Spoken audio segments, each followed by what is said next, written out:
Blindfolded gaming is growing in popularity, and with that, people like you are discovering it and want answers.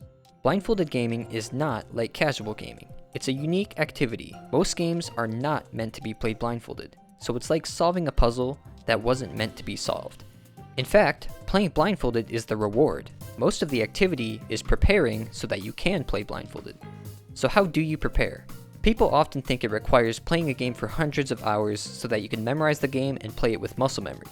That is far from the truth and extremely unrealistic. Learning to play blindfolded is way less time consuming than you think. You can still have a life, have a job, touch grass, and more. All you have to do is plan out consistent strategies. A well-made strategy works every time, so long as the player follows it correctly. But how can it be consistent if you can't see anything?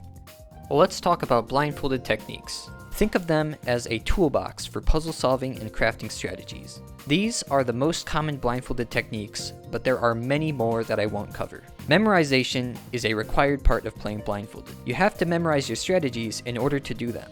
Might seem like a lot, but memory is a skill that improves over time.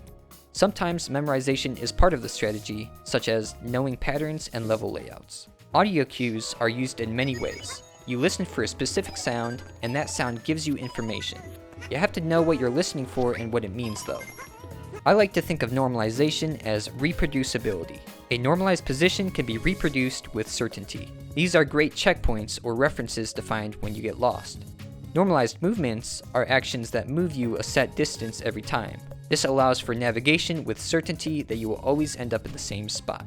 There are also semi-normalized versions of both of these, which aren't entirely the same every time, but close enough to still be useful. Blindfolded strategies don't always have to be perfect in order to achieve the goal. Beat counting. If a steady pulse is provided, such as the beat of the background music or a reoccurring sound, you can use it to time inputs relative to each other consistently. If inputs are timed on the same beats every time, then you will get roughly the same results in the game. It's like creating your own rhythm game. Beat counting is a powerful tool, allowing for fluid and fast movements, and can overcome many complicated obstacles. But it requires more memorization, practice, and mistakes can be more punishing. Messing up and getting lost in the middle of a beat count can be harder to recover from. Most strategies stitch these various techniques together, and although strategies are planned out, that doesn't mean everything goes to plan. Recognizing mistakes and performing backups is its own skill. Backups can either be pre-planned for specific common mistakes, or sometimes you have to rely on level layout and game knowledge to recover. Keep in mind, this is just the tip of the iceberg. If you want to learn more, check out my website for more resources. And remember, stay curious and ask questions.